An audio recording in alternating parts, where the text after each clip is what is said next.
Dear students, मैं Kaptan Singh smart vision academy के YouTube channel पर आप सबका स्वागत करता हूं और आप सबके उज्जवल भविष्य की ईश्वर से कामना करता हूं। मैं आप सबके समक्ष आज विज्ञान विषय लेकर उपस्थित हुआ हूं, जो कि क्लास 9th का एनसीईआरटी पैटर्न है। तो हम सब आज अपने चैप्टर के विषय में और कुछ महत्वपूर्ण विज्ञान की जानकारियां पे संपूर्ण चर्चा करेंगे। तो आइए हम अपने महत्वपूर्ण जो चैप्टर हैं और साथ में जो कुछ महत्वपूर्ण जानकारियां हैं उस पे चर्चा करते हैं। देखिए बच्चों, मैं आपसे एक रिक्वेस्ट करता हूं, यदि आप हमारे चैनल पे पहली बार बने हैं तो हमारे इस चैनल को सब्सक्राइब कर लीजिए, ताकि आपको कोई भी समस्या पढ़ाई में ना हो। हमारा यह संस्थान यानी कि मेरी एकेडमी आप सबको इतना बेहतरीन शिक्षा देने का मतलब पूरा व्यवस्था बनाया है कि आपको हर सब्जेक्ट आपको घर बैठे नॉलेज देगा। तो आपसे मेरा निवेदन है कि मेरा ये चैनल सब्सक्राइब करें। आइए हम अपने टॉपिक पे चलते हैं, जो कि क्लास 9th एनसीईआरटी पैटर्न का साइंस सिलेबस है। तो उस पर हम लोग देखते हैं कि देखिए ये मेरा class 9th UP board NCERT pattern जो मेरा साइंस है उस पर हम लोग चर्चा करते हैं। तो देखिए हमें सबसे पहली बात यह है कि हमारा जो बोर्ड एग्जाम है बहुत ही महत्वपूर्ण होता है। हमें एग्जाम के दौरान या मेरे सिलेबस के अकॉर्डिंग अगर हम लोग पढ़ते हैं तो हमें अपने एग्जाम में नंबर प्राप्त करना बहुत कठिन बात नहीं होती है। बहुत आराम से आप इजीली अपना पूरा 100 नंबर अपना गेन कर सकते हैं, प्राप्त कर सकते हैं। तो मैं यह आशा करता हूं कि मैं जो भी टॉपिक आपको समझाऊंगा, बताऊंगा, आप हमारी बातों को विशेष तौर से समझने का प्रयास करेंगे। मैं आपसे वादा करता हूं, इस दुनिया में सबसे सरल है तो साइंस, उसमें से भी भौतिक विज्ञान सबसे सरल सब्जेक्ट माना जाता है मेरे अनुसार। और मैं ये आपसे वादा करता हूं कि मैं आप हमसे जुड़िए, आपको भी समझ में आएगा। आप भी कहेंगे कि हाँ, दुनिया में सबसे सरल साइंस होता है, वो भी भौतिक विज्ञान। तो आइए देखिए विज्ञान किन दो शब्दों से मिलकर बनता है। जो हमने कहा था कि कुछ बातें भी हैं विज्ञान के विषय में, महत्वपूर्ण बातें, उसको हम लोग जानते हैं। विज्ञान क्या होता है उसके विषय में जानते हैं। पहली बात यह है कि विज्ञान दो शब्दों से मिलकर बना होता है। देखिए विज्ञान दो शब्दों से मिलकर बना होता है। एक है विज्ञान, एक है वी, और एक है वी, दूसरा है ज्ञान। वी का मतलब है विशिष्ट या विशेष, ज्ञान का मतलब होता है जानकारी। किसी चीज की विशेष जानकारी तो ही ज्ञान, विशेष जानकारी करेंगे तो हमको ज्ञान प्राप्त होगा, उसी को विज्ञान कहते हैं। अब देखिए विज्ञान शब्द की उत्पत्ति कहाँ से हुई थी, किसके द्वारा हुई थी, ये बात हम आपको बताते हैं। विज्ञान शब्द की उत्पत्ति अंग्रेजी भाषा के साइंटिया शब्द से हुई, जो कि ग्रीक शब्द है, जो कि ग्रीक शब्द है, ये बात याद होनी चाहिए। और विज्ञान शब्द की उत्पत्ति कहाँ से हुई थी, साइंटिया शब्द से हुआ था, ठीक, जिसका अर्थ होता है क्या, नॉलेज यानी विज्ञान अर्थात जानना, ठीक ना। हम आप सबको बिल्कुल आराम से बता रहे हैं और आप लोग भी उसको आराम से समझिए। अब देखिए साइंस जो है मेरा, विज्ञान की इंग्लिश होती है साइंस। साइंस दो शब्दों से मिलकर बना होता है। एक होता है सायरे, एक होता है सायरे, देखिए सायरे, और दूसरा होता है साइंटिया। एग्जाम में क्वेश्चन पूछता है साइंस किन दो शब्दों से मिलकर बना होता है, आपके सामने है किस शब्द से, सायरे और साइंटिया। सायरे का मतलब होता है जानना, ठीक है, और साइंटिया का मतलब होता है ज्ञान, नॉलेज, ठीक। अब देखिए अब आगे आते हैं, विज्ञान की खोज कब हुई थी, किस शताब्दी में हुई थी।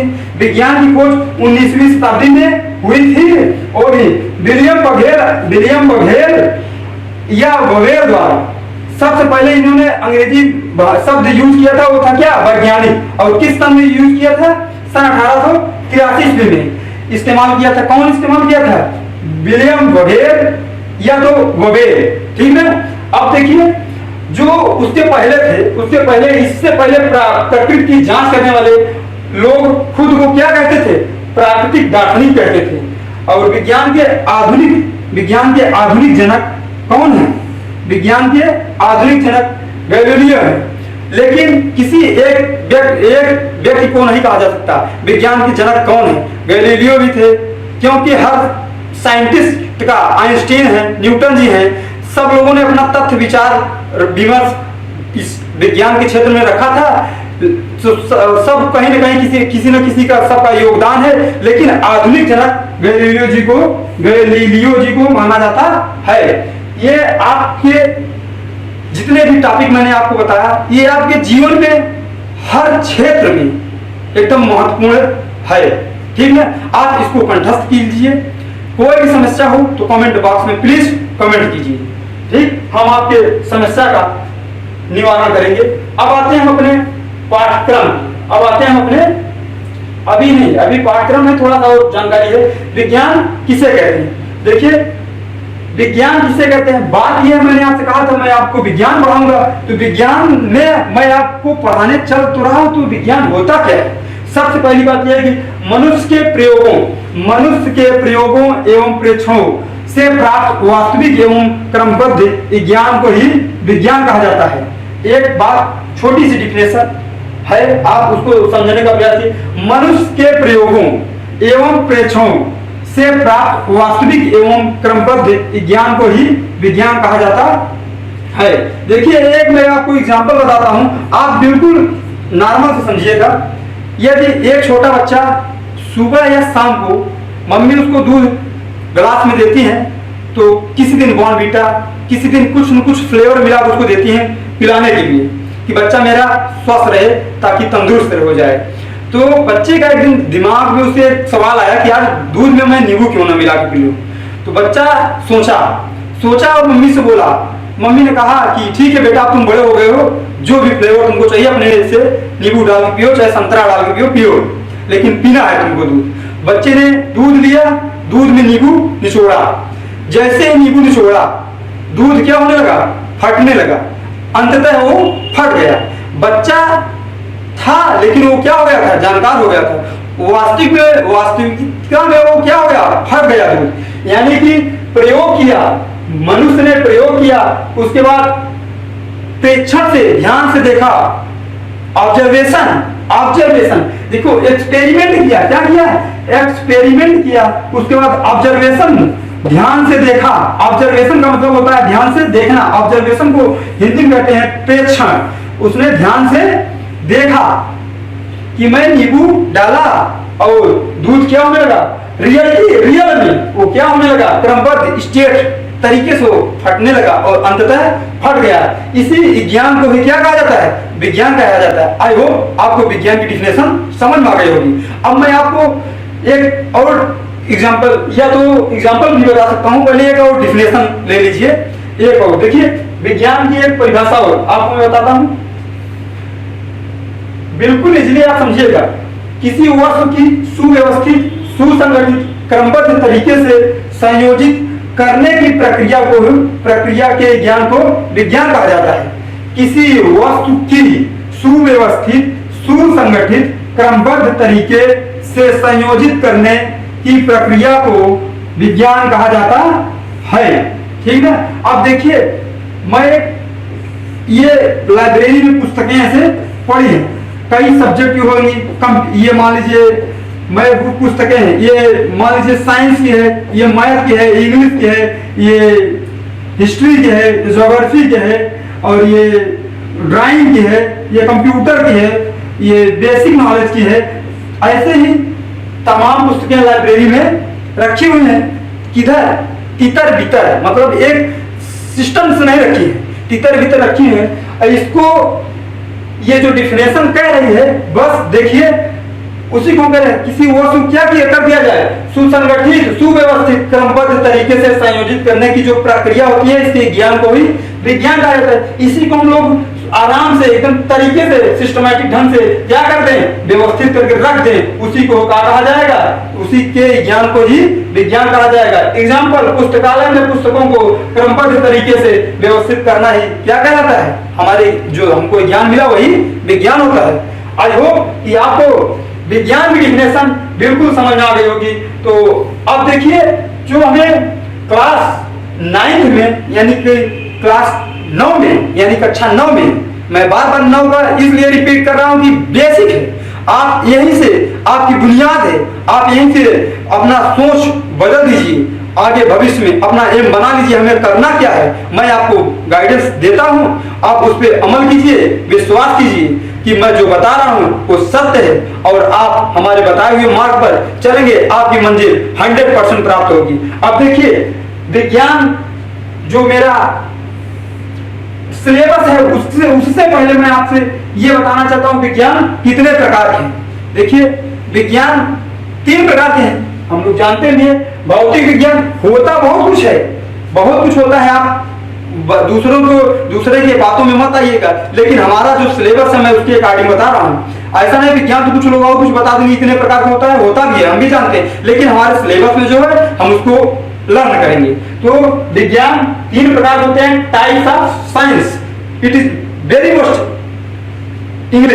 इंग्लिश शब्द को आप बहुत ही ध्यान से समझिए और उसको सुनिए, सीखिए। आप लोग भी इंग्लिश का यूज कीजिए, हर शब्द में, बोलचाल में, रहन सहन में इंग्लिश ही बहुत जरूरी है। किसमें? लाइफ में, जीवन में इंग्लिश बहुत महत्वपूर्ण रखता है। एक वैज्ञानिक बनेगा, अगर उसको इंग्लिश नहीं पता रहेगी तो कैसे वैज्ञानिक बन पाएगा। इसलिए मैं आपसे कह रहा हूँ कि साइंस में हर शब्द आप इंग्लिश का सीखें, ठीक है। अब देखिए, भौतिक विज्ञान को फिजिक्स कहा जाता है, इनके जनक अल्बर्ट आइंस्टीन जी हैं। रसायन विज्ञान, इसको इंग्लिश में केमिस्ट्री कहा जाता है, इनके जनक या पिता कहा जाए या तो फादर कहा जाए एंटनी लॉरेंट लेवेसियर या लेवेसिये हैं, ठीक है। लेवेसियर को ही लेवेसिये कहा जाता है, ठीक है। जीव विज्ञान के जनक, जिसे बायोलॉजी कहते हैं हम लोग इंग्लिश में, इनके पिता अरस्तु जी हैं, ठीक है। अब देखिए, भौतिक विज्ञान की परिभाषा, डिफिनेशन ऑफ फिजिक्स, भौतिक विज्ञान की परिभाषा क्या होती है हम आपको बताते हैं, बस आप लोग उसको ध्यान से सुनिए, बिल्कुल आपको समझ में आएगा भौतिक विज्ञान की परिभाषा क्या होती है, ठीक। अब देखिए, भौतिक विज्ञान की परिभाषा क्या होती है? विज्ञान की वह शाखा, विज्ञान की वह शाखा जिसके अंतर्गत हम क्या भौतिक वस्तुओं का अध्ययन करते हैं, उसे भौतिक विज्ञान कहते हैं। हमने आपको बता भी दिया, विज्ञान की वह शाखा जिसके अंतर्गत हम क्या करते हैं, भौतिक वस्तुओं का अध्ययन करते हैं, उसे भौतिक विज्ञान कहते हैं। जैसे अभी हमने एग्जांपल भी आपको दिया था, बिल्कुल दूध का एग्जांपल दिया था ना, उस वक्त पुस्तक भौतिक में है, ठीक। तो अब मैं आपसे बस थोड़ी सी चर्चा करता हूं। देखिए, जैसे विज्ञान की परिभाषा आपने सीख लिया, मैं एग्जांपल आपको बताता हूं। ब्रह्मांड में उपस्थित सूक्ष्मतम कण के विषय में जानकारी प्राप्त करना ही क्या कहलाता है? भौतिक विज्ञान कहलाता है, क्योंकि वो कहाँ है? हमारे प्रकृति में है, ठीक। ऊर्जा, द्रव आदि का अध्ययन करना ही भौतिक विज्ञान कहलाता है, क्योंकि हमारे प्रकृति में। मैं आपसे कई बार बताया हूं मेरे प्यारे बच्चों, नेचर जो विज्ञान शब्द की उत्पत्ति हुई थी फ्यूसिस, ठीक है। अभी आगे हम आपसे चर्चा करते हैं। देखिए, तो नोट, जो ये नोट है वेरी मोस्ट है, ये एग्जांपल नोट का मतलब होता है कि बहुत ही जरूरी है। ये लिखा है, फिजिक्स शब्द की उत्पत्ति यूनानी शब्द की फ्यूसिस से हुई है, जिसका अर्थ है प्रकृति से, जिसका किससे अर्थ है? प्रकृति से। अब देखिए, फिजिक्स की उत्पत्ति किस शब्द से हुई थी? यूनानी शब्द था, और शब्द क्या था? फ्यूसिस। एग्जाम में फ्यूचर बन के आता है, हम सबके सामने कॉम्पिटिटिव एग्जाम में आएगा, हमारे बोर्ड एग्जाम में तो 101% आता भी है कि विज्ञान शब्द की उत्पत्ति किस शब्द से हुई थी? फ्यूसिस शब्द से हुई थी। वो शब्द कहाँ का था? यूनान का था, ठीक। और उसका क्या मतलब होता है? प्रकृति से उसका तात्पर्य है, ठीक ना। आई होप कि आप सबको हमारा बताई हुई जानकारियां समझ में आ रही होंगी। अब देखिए, हम अपने क्लास 9 के सिलेबस पे आते हैं। सिलेबस का मतलब पाठ्यक्रम, जो मेरा एनसीईआरटी पैटर्न है, मैं उस पर संपूर्ण चर्चा करूंगा, एक के बाद एक कि मैं थोड़ा थोड़ा आपको बताऊंगा, बाकी मैं अपने लेक्चर में आपको संपूर्ण तरीके से उसको विधिवत समझा दूंगा। हर डिफिनेशन, हर जो भी थ्योरी है, या तो मेरा न्यूमेरिकल रहेगा या मेरा डेरिवेशन अर्थात सूत्रों का निगमन होगा, आपके माइंड में मैं सेटअप करवाने का प्रयत्न करूंगा। और मैं उम्मीद करता हूं कि आप हमारे साथ जुड़े रहेंगे, मेरे लास्ट अंत तक मेरा वीडियो देखेंगे। अब देखिए, है क्या? कुछ नहीं, पहला सिलेबस जो मेरा पाठ्यक्रम है एनसीईआरटी पैटर्न में, हमें 100 नंबर का पेपर कराया जाता है। विज्ञान विषय में 100 नंबर का पेपर कराया जाता है, जिसमें से फिजिक्स मेरा 25 नंबर का रहता है, केमिस्ट्री मेरी 20 नंबर की रहती है, बाकी बचा जो बायोलॉजी मेरा 25 नंबर का रहता है। देखिए, 25 गुना 50 20 70 70 नंबर का टोटल मेरा लिखित पेपर होता है, यानी रिटन एग्जाम होता है। और 30 नंबर जो बचता है मेरा 30 मार्क्स, वो मेरा इंटरनल नंबर यानी प्रैक्टिकल या एक्सपेरिमेंट या प्रोजेक्ट कार्य के लिए होता है। यानी कि यूपी बोर्ड में जो एनसीईआरटी पैटर्न है, मेरा 100 नंबर का पेपर होगा, उसमें हमें 70 नंबर के लिखित पेपर होगा, 30 नंबर का प्रैक्टिकल होगा। तो हम फिजिक्स पार्ट पढ़ेंगे तो 25 नंबर उसमें से आएगा, केमिस्ट्री को पढ़ेंगे तो 20 नंबर इसमें से आएगा। तो मैं आपसे एक रिक्वेस्ट करता हूं कि हमारे द्वारा आप लोगों को फिजिक्स और केमिस्ट्री लर्न कराया जाएगा, और मैं आपसे यह बिल्कुल ईमानदारी से वादा करता हूं कि मैं जो बताऊंगा आपको बिल्कुल आपके सिलेबस के अकॉर्डिंग रहेगा और आप बिल्कुल सरल भाषा में उसको समझ जाएंगे। अब देखिए, मेरा मतलब ये है कि फिजिक्स को मैं ऐसे सिखा दूंगा कि आप देखेंगे और चुटकियों में उसका आंसर दे देंगे। कोई भी डिफिनेशन होगी आपके सामने, उसकी लॉजिक होगी, आप उसको देखेंगे और अपने शब्दों में परिभाषा बना लेंगे और लिख देंगे, नंबर आपको पूरा 100% प्राप्त होगा। ठीक, जैसे हुआ न्यूमेरिकल आप पढ़ेंगे, आपको समझ में आ जाएगा कौन सा फार्मूला लगेगा, तुरंत फार्मूला लगाएंगे, आंसर आपके समक्ष रहेगा। ठीक, इसी तरीके से डेरिवेशन को मैं इस तरीके से प्रूफ करवाऊंगा, आपके माइंड में एकदम सेटअप हो जाएगा लाइफ टाइम के लिए। अब देखिए, केमिस्ट्री की बात आती है। केमिस्ट्री भी आपको मैं जैसे ही इसके बाद केमिस्ट्री पढ़ाऊंगा, उसके विषय में भी आपको बहुत ही अच्छे ढंग से विस्तृत रूप से जानकारी दूंगा। रही बात बायोलॉजी, हमारी फैकल्टी आपको बायोलॉजी के लिए स्पेशलिस्ट टीचर रखे हैं, आपको बायोलॉजी भी लर्न कराएंगे। तो आते हैं अपने सिलेबस पे। पहला चैप्टर मेरा है मोशन जो कि विरामावस्था। उसमें मोशन में हम लोग सबसे पहले गति क्या होती है, गति कितने प्रकार होती है, क्या क्या होता है, मैं सब इस चैप्टर में चर्चा करूंगा। ठीक है, जितने भी इसमें टॉपिक है मैं आपको बता रहा हूँ, पूरा नॉलेज आपको मिल जाएगा, गति में क्या क्या आता है, क्या पढ़ना है हमको। लेकिन एक बात मैं आपसे फिर से कह रहा हूं, आपका ये वेश है, आप इसको ईमानदारी से कंठस्थ कीजिए। जितना मैं पढ़ा रहा हूं, जितना मैं ये टॉपिक आपको बता रहा हूं, बताने चल रहा हूं, मान लीजिए यही आपके जीवन में सफलता का मार्गदर्शक बनेगी।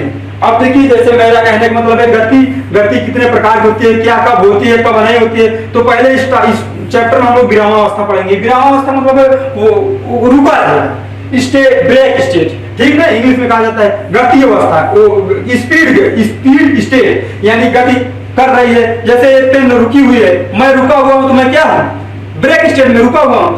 यदि मैं चल रहा हूं तो क्या है, गति अवस्था। लेकिन कब होगा, कब विरामावस्था होगा, कब गति अवस्था होगा, इन सब पर हम आपको बिल्कुल एकदम सिंपल भाषा में समझाएंगे और आपको समझ में आएगा। हाँ, अब देखिए अगली टॉपिक क्या है, सरल रेखीय गति क्या है, इंग्लिश में सिंपल लाइनर मोशन कहते हैं। जब कोई वस्तु एक सीधी रेखा में गति करे तो उसे कहा जाता है एक सरल। इसी तरीके से सभी परिभाषाएं हैं। एग्जांपल के लिए जैसे साइकिल लेकर हम हाईवे पे चल रहे हैं, सरल रेखीय गति है। ठीक है, अब देखिए दोलन गति, ऑक्सीलरेटरी मोशन, वृत्तीय गति, सर्कुलर मोशन, आवर्त गति, पीरियडिक मोशन, एक समान चाल, यूनिफॉर्म स्पीड। ये जो जितने भी टॉपिक हैं आप देखिए, जैसे दोलन गति जब बार बार क्या करेगा, वृत्तीय गति, आवर्त गति जब एक पथ पर क्या करे, बार बार गति करे उसे आवर्त गति। वृत्तीय गति क्या कहते हैं, जब कोई पिंड वृत्ताकार मार्ग पर गति करे उसे वृत्तिगत कहते हैं। एग्जांपल ये मौत का कुआं बार बार उसी पर नचाते रहते हैं। पेंडुलम घड़ी देखिए ऐसे ऐसे करती रहती है, कौन सी गति होती है, बस बिल्कुल आप सबको बिल्कुल एकदम इजीली बताएंगे, एग्जांपल के साथ बताएंगे। हमें आशा है कि आप सबको समझ में आएगा। इतना बेहतरीन एग्जांपल दूंगा, आपके दिमाग में एकदम सेटअप हो जाएगा, कभी उतरेगा नहीं। ये मेरा आपसे वादा है। अब देखिए, एक समान चाल क्या होती है, जैसे बराबर गाड़ी चला रहे हैं, चाल से असमान चाल, कभी तेज चलाते हैं कभी स्लो चलाते हैं, उसमें क्या प्रॉब्लम आती है उस सबको हम आपके सामने समक्ष रखेंगे। यूनिफॉर्म स्पीड जिसे कहते हैं, एक समान वृत्तीय गति, यूनिफॉर्म सर्कुलर मोशन। ठीक है, और दूरी, डिस्टेंस क्या होता है, दूरी क्या होता है, इन सब पर हम आप सबके समक्ष बेहतरीन जो है परिभाषा प्रस्तुत करेंगे, रखेंगे, आपको समझ में आएगा। देखिए, विस्थापन क्या होता है, डिस्प्लेसमेंट विस्थापन क्या होता है, प्रारंभिक स्थिति और अंतिम स्थिति के बीच की दूरी को विस्थापन कहते हैं। बिल्कुल समझ में आएगा, विस्थापन का मात्रा मीटर होता है। ठीक है, या क्या मतलब, इस सब के विषय हम सबको बताएंगे आपको। चाल क्या होता है, वेग क्या होता है, वेग को इंग्लिश में वेलोसिटी कहते हैं, चाल को स्पीड कहते हैं, औसत चाल की एवरेज स्पीड कहते हैं, औसत वेग को एवरेज वेलोसिटी कहते हैं, त्वरण को एक्सीलरेशन कहते हैं। तो ठीक है, अब देखिए त्वरण के प्रकार, टाइप्स ऑफ एक्सीलरेशन, वेग समय संबंध के लिए समीकरण का नियमन किया जाता है, समय स्थिति संबंध के लिए समीकरण, यानी न्यूटन के जो तीन नियम थे, गति के नियम, 3 समीकरण था, न्यूटन के 3 समीकरण, उसी को कैसे कैसे प्रूव किया जाए, बस उसी के विषय में हमको यहाँ एकदम बताना है। देखिए जैसे एक हम पढ़ते v बराबर u प्लस at, ठीक है, v बराबर u प्लस at, एक पढ़ते v स्क्वायर बराबर u square plus 2a yes, एक होता है s बराबर ut plus half at square. इसको प्रूव करवाएंगे, आपको हम बताएंगे। देखिए कैसे, ये तीनों टॉपिक है, ठीक है, ये तीनों टॉपिक कैसे आया ये फार्मूला हम आपको बिल्कुल एकदम सरल भाषा में बताएंगे, आपको समझ में आएगा, फिगर ड्रा करके बताएंगे, आपके माइंड में सेटअप हो जाएगा, ये कभी नहीं उतरेगा, ये मेरा आपसे वादा है। और मैं ये अब अगला जो चैप्टर है बल तथा गति के नियम, law of motion and force, ठीक है, बल को इंग्लिश में फोर्स कहते हैं। बल क्या होता है, जब किसी वस्तु पर बल क्या होता है, जब किसी वस्तु पर बल लगाया जाता है तो वस्तु क्या करती है, अपने अवस्था तो वेग में परिवर्तन करती है, तो कहा जाता है वस्तु पर बल लगाया मैंने। अगर जब कुछ बल मैं लगाया, कुछ वस्तु करना नहीं करे तो मतलब क्या है, ठीक है, बल हुआ, धक्का तो खिंचाव, जिसके कारण वस्तु अपनी अवस्था में क्या कर देती है, परिवर्तन कर देती है। एज एग्जांपल, जैसे दरवाजा खोलना होता है, हम उस पर पुश करते हैं, पुल करते हैं, जब बल लगाते हैं तो अपने अवस्था में क्या करती है, परिवर्तन करती है, इस साइड से उस साइड से इस साइड हो जाती है, ठीक है। इसी में अकॉर्डिंग आएगा सदिश राशि क्या होता है, वेक्टर क्वांटिटीज, अदिश राशि क्या होती है, स्केलर क्वांटिटीज, संतुलित बल क्या होता है, बैलेंस फोर्स, संतुलित बल क्या होता है, तमाम ये जो भी बल है, असंतुलित बल क्या होता है, अनबैलेंस्ड फोर्स, सब पर मैं आप सबके समक्ष चर्चा करूंगा। तो देखिए न्यूटन के गति नियम, ये सब बेहतरीन टॉपिक है, न्यूटन के गति नियम, हर एग्जाम में इन सब से क्वेश्चन बनता है। त्वरण क्या होता है, जड़त्व क्या होता है, त्वरण को एक्सीलरेशन कहते हैं, जड़त्व को इनर्शिया कहते हैं, संवेग को मोमेंटम कहते हैं, संवेग संरक्षण का सिद्धांत, principle of conservation of momentum, ठीक, संवेग संरक्षण का सिद्धांत क्या होता है, बेहतरीन टॉपिक है, आपके हर एग्जाम में, कंपटीशन एग्जाम में इसी से बस क्वेश्चन बनते हैं, विश्वास कीजिए, जितने भी कॉम्पिटिटिव एग्जाम होते हैं इसी से बनते हैं। आपको बेस नहीं पता रहेगा तो आपको आगे नॉलेज में लेने में दिक्कत होगी, इसलिए मैं आपसे रिक्वेस्ट करता हूं कि आप हमारे चैनल को सब्सक्राइब कर लीजिए। अगर आपको समस्या हो तो हमारे कमेंट बॉक्स में प्लीज कमेंट कीजिए, मैं आपकी क्वेरी का जो भी आपको प्रॉब्लम होगा उसका निदान मैं अवश्य करूंगा। हमारी फैकल्टी भी उस पर विशेष ध्यान देती है, अगर कोई भी आपको क्वेरी आती है तो उसका आज नहीं हो पाएगा तो कोई निदान अवश्य मिल जाएगा, ठीक। अब देखिए अगली टॉपिक क्या है, अगली टॉपिक जो है मेरा गुरुत्वाकर्षण ग्रेविटेशनल। देखिए ग्रेविटेशन, गुरुत्वाकर्षण, ब्रह्मांड में उपस्थित जो भी है एक दूसरे के आकर्षण के कारण बंधी हुई है, इसी गुण को गुरुत्वाकर्षण कहते हैं। बस इतना बेहतरीन बताएंगे आपको, इतना सिस्टम से बताएंगे कि आपको सब कुछ समझ में आएगा। तो गुरुत्वाकर्षण बल क्या होता है, ठीक है, गुरुत्वाकर्षण की डिफिनेशन तुरंत ही आपको बता दी थी। गुरुत्वाकर्षण बल क्या होता है, जब दो वस्तुएं एक दूसरे का जिन बल के कारण से बंधी होती है उसे गुरुत्वाकर्षण बल कहते हैं। इसी तरीके से बहुत ही अच्छी परिभाषाएं हैं, आपको समझ में आएगा, आपके दैनिक जीवन के उदाहरण रहेंगे। गुरुत्वाकर्षण बल हो गया, गुरुत्वाकर्षण बल का सार्वत्रिक नियम बहुत ही बेहतरीन नियम है इसका। हर एग्जाम के लिए अगर आप लोग प्रिपरेशन करेंगे तो हर एग्जाम में इसका महत्वपूर्ण योगदान रहता है। गुरुत्वाकर्षण बल का महत्व, इंपॉर्टेंस ऑफ ग्रेविटेशन, ठीक है, जी तथा जी में संबंध, small G and capital G में संबंध, very very very very very most है ये, हर एग्जाम में आता है इससे एक क्वेश्चन, ठीक। ग्रह संबंधी केपलर का नियम, केपलर जी ने अपना नियम दिया था ग्रह संबंधी से, Kepler's law of planetary motion, ठीक है। प्रणोद क्या होता है, जिसे हम ट्रस्ट कहते हैं, और दाब क्या होता है, प्रेशर। तो सब पर हम आपसे बेहतरीन लेक्चर के साथ उपस्थित होंगे जब आपका क्लास चलेगा। अब देखिए अपेक्षिक घनत्व, रिलेटिव डेंसिटी, मुक्त पतन, फ्री फॉल, घनत्व, डेंसिटी, आर्किमिडीज का सिद्धांत, उत्प्लावक बल या उत्प्लवन बल, बायोएंट फोर्स, उत्प्लवन बल का नियम, लॉ ऑफ बायोएंट फोर्स, इन सब पर मैं एकदम बिल्कुल बेहतरीन तरीके से आपको डिफिनेशन बताऊंगा। आपको थ्योरी याद करनी ही नहीं पड़ेगी, ये मेरा वादा है। आप मेरे साथ बने रहिए, थ्योरी आपको ऐसे ही मेरे साथ आप लगे भर रहिए, मेरे शब्दों को सुनिए। आप थ्योरी नहीं, फिजिक्स का कोई भी टॉपिक ऐसा नहीं होगा जो आपको ना समझ में आएगा, और आप नहीं, ऐसा नहीं होगा कि आप नहीं कर पाएंगे। आप दावे के साथ कहेंगे कप्तान सर जो पढ़ाए थे वो वही चीज है ये, और वही आप करके आएंगे। मैं 110% यानी कि 100% मैं कहता हूं कि आपका नंबर पूरा मिलेगा, ठीक। आइए बच्चों अपने टॉपिक पे। नेक्स्ट मेरा जो सिलेबस में आएगा कार्य तथा ऊर्जा, कार्य तथा ऊर्जा, वर्क एंड एनर्जी। देखिए वर्क एंड एनर्जी बिल्कुल बेहतरीन टॉपिक है। वर्क एंड एनर्जी, कार्य तथा ऊर्जा। कार्य क्या होता है? कार्य क्या होता है? कार्य क्या होता है भाई? जब किसी वस्तु पर बल लगाया जाए और वस्तु क्या हो जाए, बल की दिशा में विस्थापन हो जाए तो कहा जाता है कि मैंने कार्य किया। कहने का मतलब है मैं अपने स्तर पर एक पत्थर, कोई आदमी आए और बड़ा सा पत्थर रहे मेरे सर पर रख दे, कह दे कि आप वहां ले जाके इसके 2 किलोमीटर दूर रख दीजिए। इतना भारी रहे कि मैं सर पर रख दूं तो मेरा कदम चले ही नहीं। और थोड़ी 2 घंटे बाद वो आए, कहे भाई मेरा काम किया। आप कहेंगे कि मैं बहुत थक गया हूं, मेरी ऊर्जा समाप्त हो गई। क्या आपकी ऊर्जा समाप्त होने से कार्य हुआ? कार्य नहीं हुआ। यानी किसी वस्तु पर मैं बल तो लिया, बल तो लगा रहा हूं लेकिन चल नहीं पा रहा हूं, विस्थापन नहीं हुआ तो कार्य नहीं हुआ।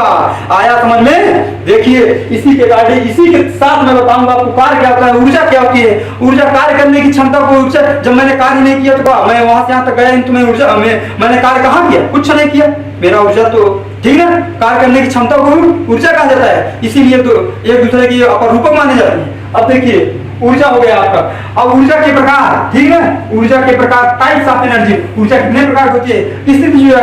स्थितिज ऊर्जा, गतिज ऊर्जा, यांत्रिक ऊर्जा, ठीक है, kinetic energy, potential energy, mechanical energy. ऐसी हमारे जो टॉपिक में है उसको हम पूरा संपूर्ण चर्चा करेंगे। गतिज ऊर्जा क्या होती है? जो गति के दौरान उत्पन्न होती है उससे गतिज ऊर्जा कहते हैं, ठीक। और स्थिति ऊर्जा क्या होती है? स्थिति के दौरान उत्पन्न ऊर्जा होती है, उत्पन्न होती है उसे स्थिति ऊर्जा। गतिज ऊर्जा और स्थिति ऊर्जा के योग को ही यांत्रिक ऊर्जा कहा जाता है। बिल्कुल सिंपल तरीके से आपको मैं इनका डेफिनेशन करवाऊंगा, डेरिवेशन करवाऊंगा। बस आपसे मेरा एक रिक्वेस्ट है, आप हमारे चैनल को सब्सक्राइब कर लीजिए। अब आते हैं, देखिए ऊर्जा संरक्षण का सिद्धांत। ऊर्जा संरक्षण का सिद्धांत बहुत ही जरूरी है। ऊर्जा को ना तो उत्पन्न किया जा सकता है ना ही नष्ट किया जा सकता है, इसे एक रूप से दूसरे रूप में कन्वर्ट किया जाता है, यही इनका सिद्धांत है। मैं बताऊंगा आपको एग्जांपल भी बहुत बेहतरीन तरीके से, बस आप लगे रहिए। सामर्थ्य, शक्ति क्या होती है? किलोवाट घंटा क्या होता है, ठीक है। किलोवाट घंटा मतलब जो हम लोग घरों में बिजली यूज करते हैं उसको कैसे मापते हैं मैं आपको बताऊंगा, ठीक, बिल्कुल आपको समझ में आएगा। अब देखिए लास्ट जो चैप्टर मेरा है वो ध्वनि। क्या है? 9th क्लास में जो मेरा लास्ट चैप्टर है वो है ध्वनि। देखिए ध्वनि में आपको बिल्कुल समझ में बिल्कुल प्रॉब्लम नहीं होनी चाहिए। इतना बेहतरीन चैप्टर है ये कि आपको ध्वनि, मैं बोल रहा हूँ वही भी तो ध्वनि है, ठीक।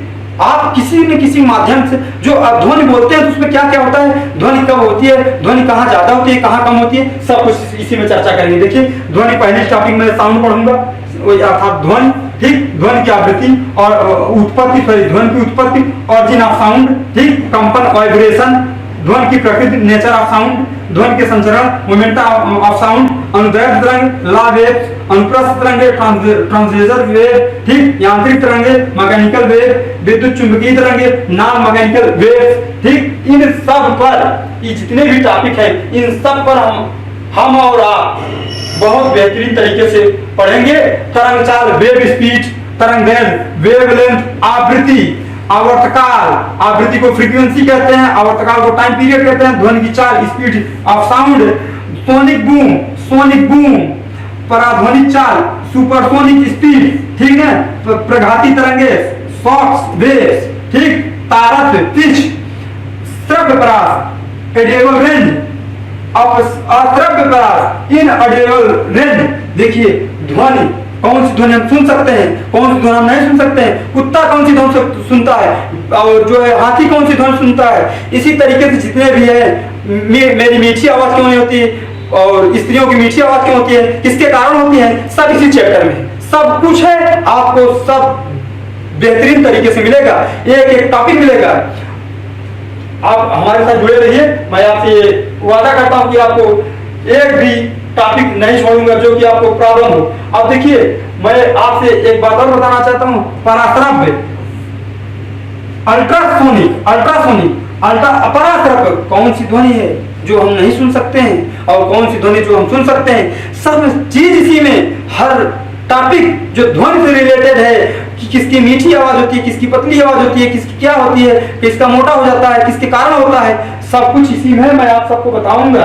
अब देखिए ध्वनि का परावर्तन, reflection of light, reflection of sound, light नहीं, क्योंकि प्रकाश का परावर्तन कि ठीक जैसा ध्वनि का परावर्तन होता है। मैं बोलूं और क्या हो जाए, बैक हो जाए, बैक हो जाए, उसी को ध्वनि का परावर्तन है। देखिए प्रतिध्वनि, प्रतिध्वनि, ध्वनि का मतलब इको, इको, इको क्या होता है, जो मैं बोलूं उसको रिपीट होकर मेरी आवाज को हमको सुनाई दे। जैसे सिनेमा घरों में लगा रहता है, देखिए अपनी आवाज को सुनते हैं, अपनी आवाज में बोला जाता है, हमको सुनाई देता है। कभी कभी हम लोग माइक पे बोलते हैं हेलो हेलो, बार बार वही बैक होकर हमको समझ में आती है, ठीक ना।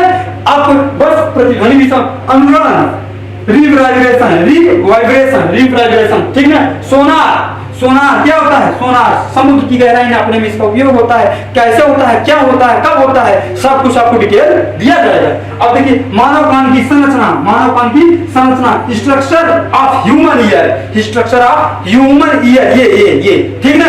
आपके कान का संरचना कैसी है, इसके विषय में हम आपको संपूर्ण जानकारी देंगे, फिगर ड्रा करके देंगे। और आप लोग हमारी अगर बातें समझ में आई होंगी तो प्लीज हमारे साथ बने रहिए। हमारे इस स्मार्ट विजन एकेडमी की यूट्यूब चैनल को सब्सक्राइब कर लीजिए। साथ ही साथ मैं आपसे एक रिक्वेस्ट ये करना चाहता हूं कि आप लोग लाइक अवश्य करें, क्योंकि आपके लाइक से हमें ऊर्जा प्राप्त होती है, ऊर्जा प्राप्त होगी, मैं एनर्जेटिक होऊंगा तो आपको और बेहतरीन तरीके से पढ़ाने के लिए यहाँ पे उपस्थित होऊंगा। मैं बच्चों आपसे वादा करता हूं कि आपका सिलेबस जो भी अभी इसमें अगर नहीं है, लेकिन अगर छूटता है तो आप लोग कमेंट बॉक्स में कमेंट करके प्लीज हमें बता दीजिए। आपके कोई भी टॉपिक छूटने नहीं पाएगी, एनसीईआरटी पैटर्न का कोई भी क्वेश्चन नहीं छूटने पाएगा। साथ ही साथ मैं आपसे यह निवेदन करता हूं कि देखिए ये आपका रेस है, आप लोग इस पर बिल्कुल मंथन करके पढ़िए, बिल्कुल कंसंट्रेशन बना के पढ़िए। जितने भी चैप्टर हैं मैं आपसे वादा करता हूं ये चैप्टर हर कॉम्पिटिटिव एग्जाम में महत्वपूर्ण अपना योगदान रखते हैं, सहयोग रखते हैं, इन्हीं का बोलबाला रहता है, इनसे क्वेश्चन बन के आते हैं। तो मैं आपसे बार बार इसलिए प्रेस कर रहा हूं कि प्लीज बच्चों आप लोग अपना समय ना बर्बाद करें, अपने पढ़ाई पे लगाएं। ये विषम परिस्थिति में भी हमारा यह स्मार्ट विजन एकेडमी आप लोगों को अच्छी से अच्छी पढ़ाई के लिए फैकल्टी उपस्थित कराएगा। आप हमारे चैनल को सब्सक्राइब कर लीजिए, प्लीज लाइक अवश्य कीजिए। साथ ही साथ आप अपने मित्रों में सब शेयर भी कीजिए। अगर कोई भी क्वेरी है या कोई भी प्रॉब्लम है तो आप कमेंट बॉक्स में कमेंट कीजिए। इसी के तहत आज का मेरा यह वीडियो यहीं पे द एंड होता है। नेक्स्ट वीडियो में मैं आपके समक्ष उपस्थित हूँगा, आपके इसी टॉपिक इसी जो 5 चैप्टर पढ़ा है, इसी में पहला चैप्टर मोशन लेके और बहुत ही तरीके से गति के साथ आऊंगा। नाम उसका है गति। मैं अपने गति के साथ आऊंगा, आप लोग अपने हौसले बुलंद रखिएगा। बाकी तो मैं आपके समक्ष उपस्थित रहूंगा। जो भी प्रॉब्लम होगी आप उसको हमारे साथ शेयर कीजिए, मैं आपको उसका समस्या का निदान करूंगा। धन्यवाद बच्चों।